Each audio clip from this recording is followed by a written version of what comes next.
I find the Sabbath and Jewish holidays to be painful times because they remind me of what's missing from my life, which is connection.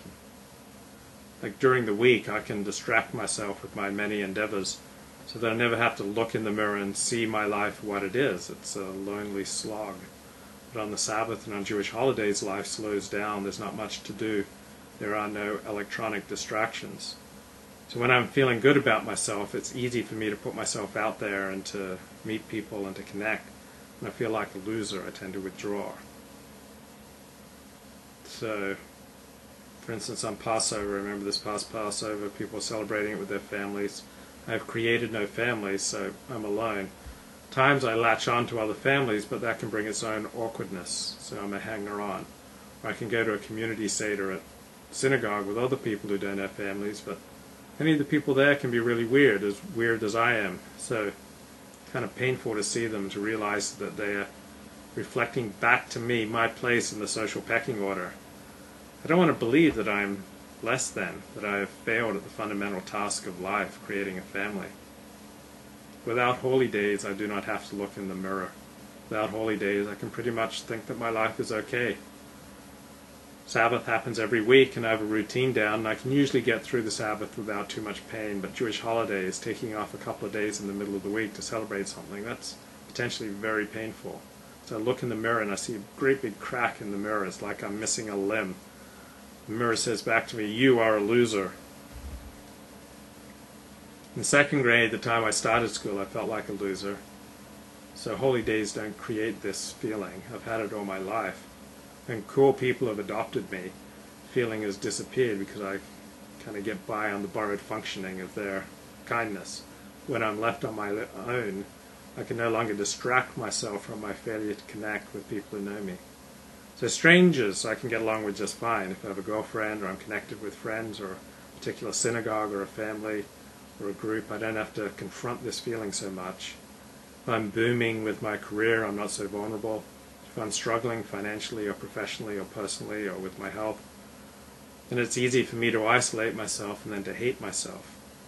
If I'm appearing on TV, on magazine covers, I'm in the newspaper, I can walk down the street, sense people looking at me with respect, then I don't tend to think I'm a loser and that the hole in my soul is that large. And of course I'm just papering over with a grandiose and full sense of self. Since about 1992, I've had the conviction that there are answers to most of my problems, that if I can only connect with the right people, I can dramatically improve my health, my wealth, my career, my relationships. I've had enough experiences of connecting with the right people over the past 2 decades to sustain me in this belief. There are people out there who can guide me. Every area of my life could be 100% better if I could connect. When I'm absorbed in some interest or a relationship, I'm not cognizant of my chronic low-grade depression. I guess I'm distracted. That's why all of my life I've been looking for interests and distractions and causes. I'm an enthusiast. I discover things. I think they answer life's most pressing questions. And after a few weeks or months, I realize they're just another false hope. They don't take away my chronic depression. Then I may or may not continue with this particular interest, depending on if I think it benefits me or if it's a commitment that I'm making to society and to the world. I remember about 2 years ago, my therapist said to me, "Do you think your preoccupations with Alexander technique, Kundalini yoga, and Orthodox Judaism, different ways for you to distract yourself from your chronic depression?" I said, and I knew she was onto something. All distractions wear off, all triumphs are temporary, all highs are followed by lows, all romantic relationships die within about a year, all friendships wax and wane. Then I'm left at the same state I was in at 4 years old. And that's kind of alternating between depression and anger. Makes no sense to try to live in Orthodox Judaism if you're not married. If you have no prospects of marriage, you're a fraud, you're an actor, you're playing dress-up. I'm a writer. That's what I tell myself. I'm a writer. Makes no difference to me if I'm looking at life from the gutter, if I'm looking down at it from the stage. Both are equally valid perspectives to write from. So what if my writing alienates me? I'm dedicated to my craft, right? Remember Lenny Bruce got arrested for saying dirty words, and I got ejected from shuls for writing dirty words, so We're both pretty similar, right? We're both geniuses, right? Our insights into life are just so keen that the great unwashed masses can't handle them.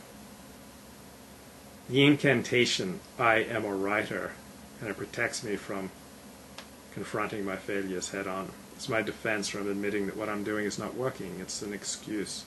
I'm just so dedicated to my craft. It's called comfort when you observe another Jewish holiday on your own.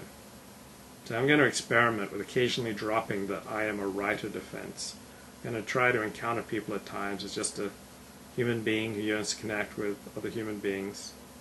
That's scary because if I get rejected, then it's not for my writing, it's for who I am fundamentally. Because I've dropped my shield.